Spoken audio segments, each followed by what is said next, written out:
Have you ever been so desperate that you were willing to board any ship, go anywhere just to survive another day? I have, and if I hadn't met him that day, I might now be a corpse drifting somewhere in the cold, endless sea. My name is Mike. 3 years ago, I lost everything. My apartment was repossessed. My job was cut. If you accept, there are 5 rules you must memorize before we leave shore. They all apply from 2 a.m. to 5 a.m., and the little money I had left was barely enough for one last meal. I didn't know I had just made a pact with fate. All I knew was that if I said no, I'd starve. No one yelled at me. The food was decent, and despite its age, Maria's dream was steady against the waves. But by saying yes, I stepped into a world where the sea didn't just swallow men whole, it tested their minds to the breaking point. On it, written in shaky but firm handwriting, were 5 simple lines so strange they sent chills down my spine. I wandered down to the docks with just $27 in my pocket, eyes dry, hands shaking from hunger. With no other option, I did what any desperate person would do. I looked for work on a fishing boat. The harbor that day felt eerily empty, as if the ocean itself was watching. I knocked on the doors of 3 ships.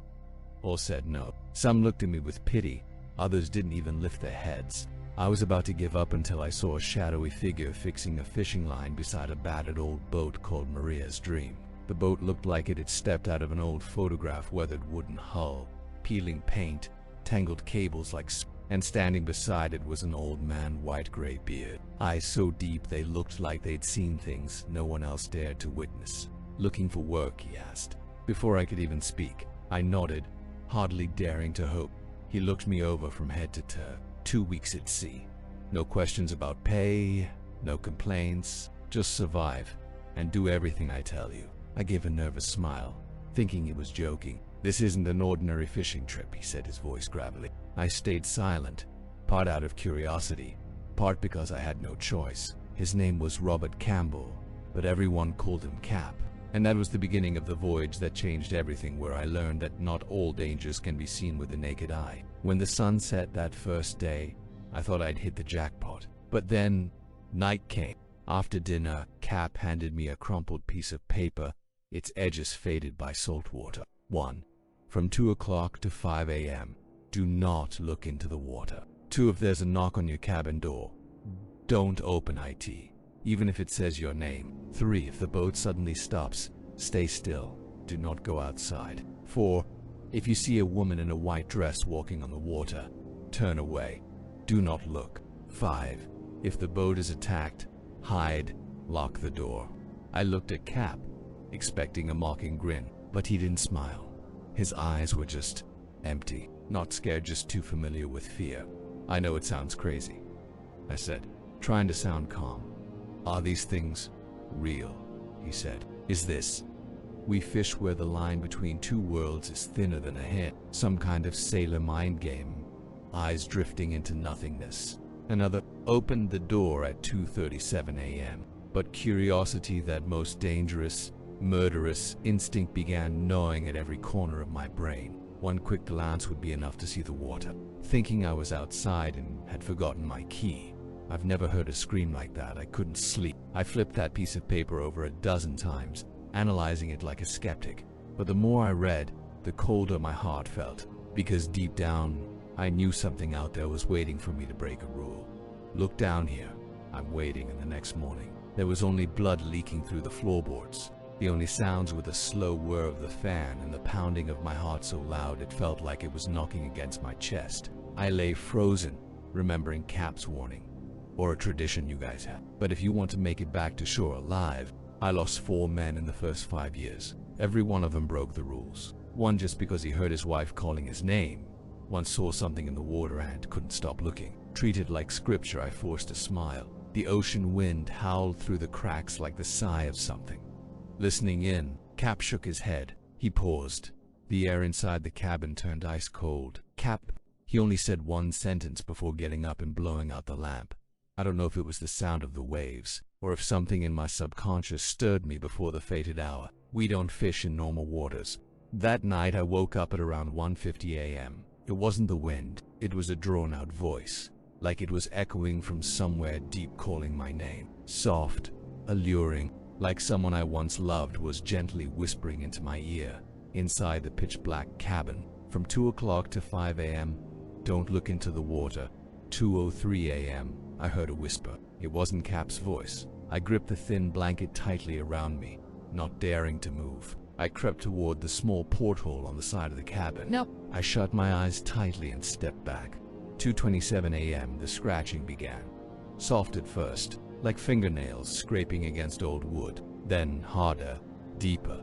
A low growl echoed from beneath the hull. Cap sat silently in the corner, eyes closed, gripping a long wooden staff with both hands. Not a word, not a twitch. I was shaking. My heart pounded so hard I couldn't tell whether it was my heartbeat or something knocking from outside. 2:45 a.m. The knocking started. 1:2:3 knocks. Mihiki was my mother's voice.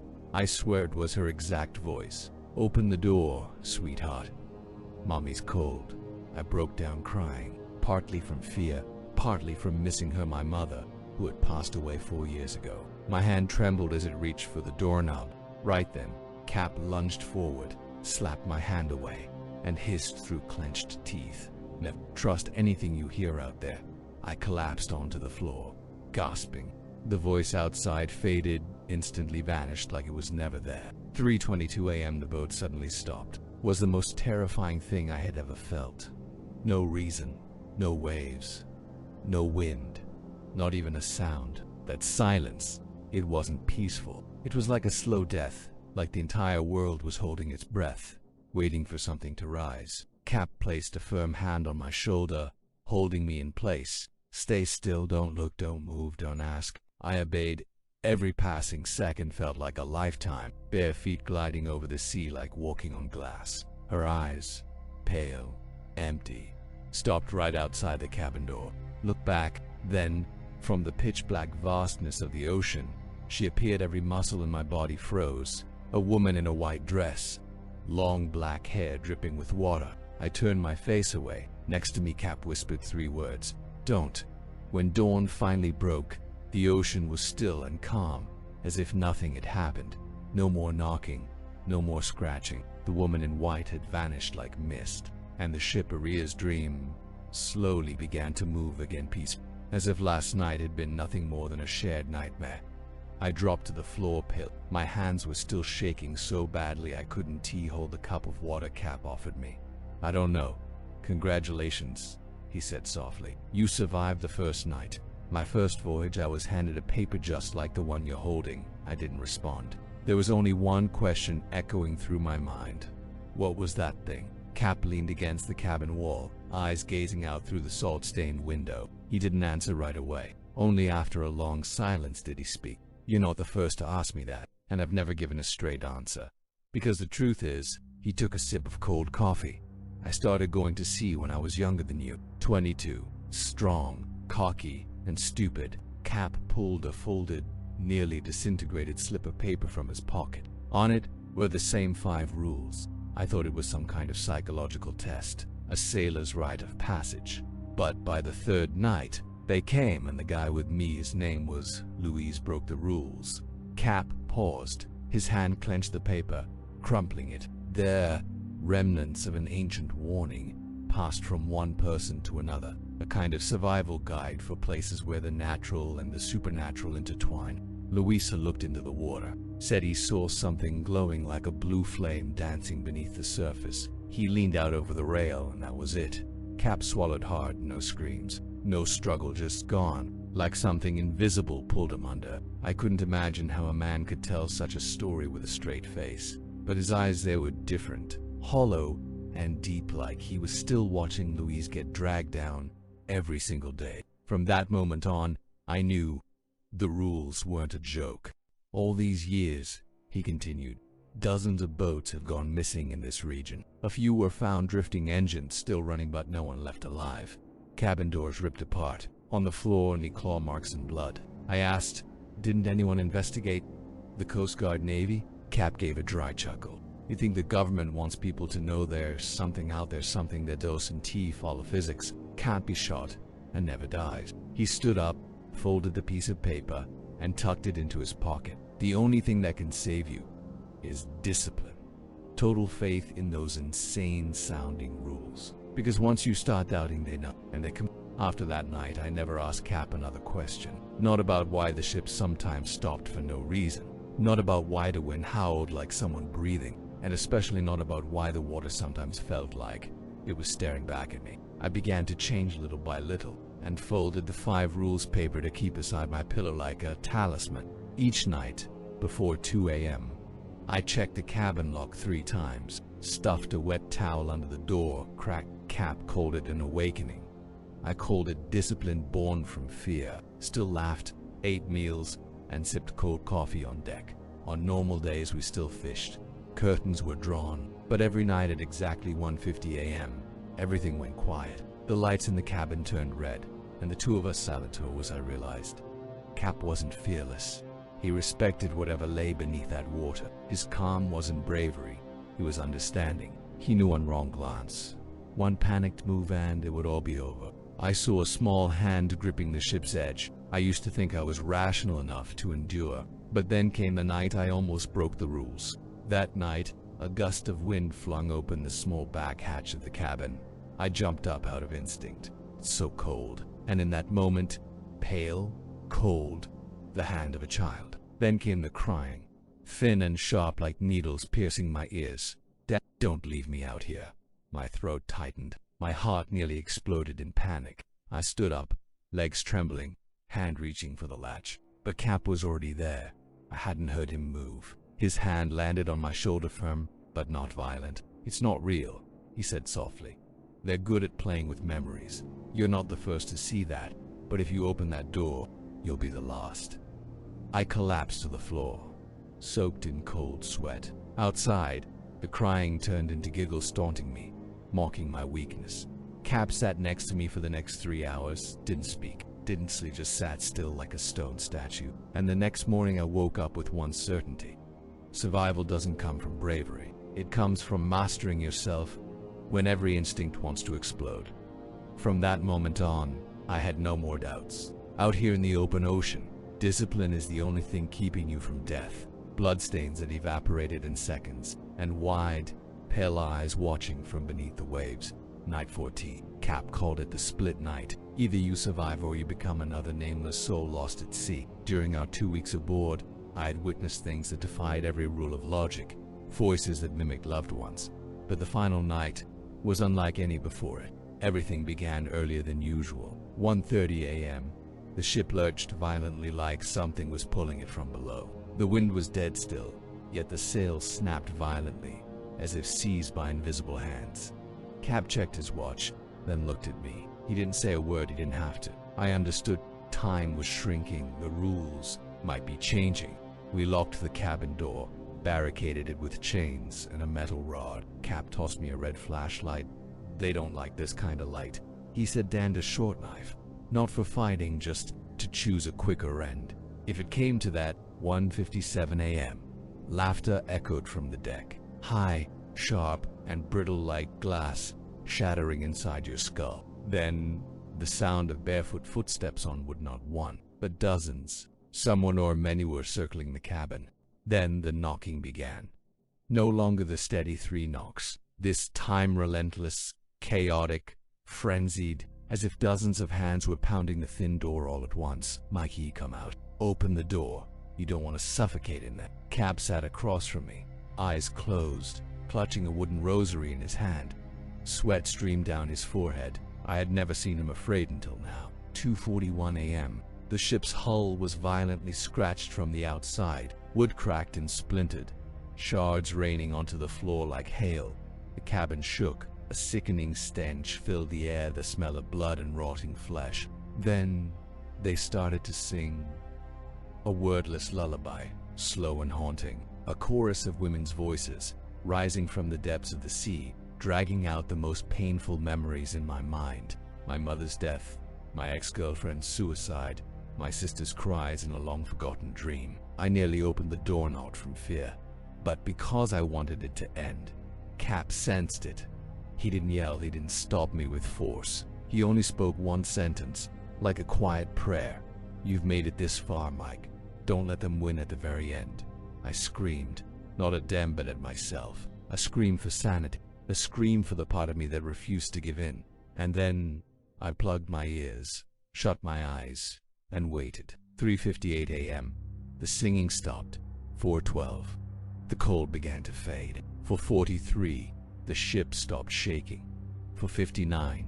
The cry of seagulls pierced the silence. And when the first ray of dawn slipped through the cabin cracks, I broke down sobbing like a child just waking from a deadly nightmare. Not because I was alive, but because they had left. And this time, I had been chosen to stay. When the ship docked the next morning, I stepped ashore like someone reborn. No glory, no reward, just a strange, heavy silence like the world knew I had survived something, but no one could ever understand what. I turned to look at Maria's dream.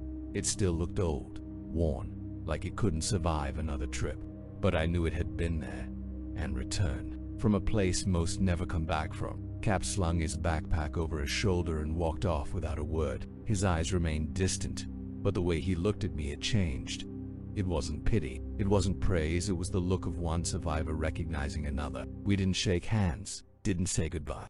Cap only nodded once, then vanished into the morning mist like an old ghost. I stood there a while longer, letting the sea breeze wash over me, not frightening, but familiar. And in that moment, I understood.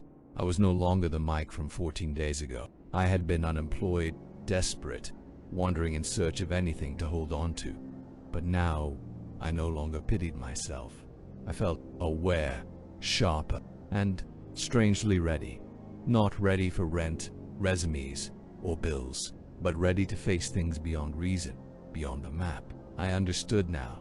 The world is far larger than we imagine. There are places and waters where reality bends, and rules no longer apply. And in those places, only those who obey the rules survive. I remembered the voices, the lullabies, the blank white eyes, the cold that sank into my bones, and I realized I wasn't afraid of them anymore. I hadn't forgotten, but I'd accepted because they weren't demons. They were gatekeepers, ancient entities guarding the boundary between two worlds. And if you enter their domain, you play by their rules. That's when I understood why Cap had survived. Not because he was stronger than others, but because he never saw himself as special. He simply accepted the game and followed its rules completely. And now, so do I. Months have passed since that fateful voyage. I haven't told my friends, I didn't post it online. I didn't try to sell the story to a horror film studio, because deep down, I know this isn't a story to tell. It's a story to remember. Cap once said, "They don't just kill the select." And after everything I've seen, I believe him. There's something intentional about how those phenomena happen. The voices always target your softest memories. The woman in white always appears when doubt is strongest, and the door always shakes hardest when your control begins to slip. They're not just creatures, they're testers, guardians of the border between our world and a realm no human word has ever named. They don't need to kill everyone, they only need to know who is worthy to pass. And I think I didn't become a fisherman. I never returned to the old ship, but sometimes, just before dawn, when the sea is flat like a dead mirror, I walk down to the dock and stare into the black water waiting, not to challenge it, but to remember that I was spared. I've begun to recognize the signs. Certain faces at the harbor, quiet, hollow-eyed, never saying much. I recognize them, not because we've met, but because I know that look. The look of someone who saw what no one believes and lived. We don't speak, but we nod, like members of a nameless brotherhood, the ones who'd returned. And then it hit me. Fishing was only the surface. Those voyages weren't about the catch, they were judgments. Who can master instinct? Who follows the rules? Who survives their own fear? Those are the ones who come back. The others, they don't just die, they vanish. Completely, without a trace. Maybe that's how the world stays balanced. Maybe, at a deeper level of reality, there's always been a system of testing, and not all of us pass. So if one day, you see an old fishing boat named Maria's Dream heading out into the open sea at midnight, know this: a new soul is being tested, and somewhere, beneath the dark waters, they are waiting.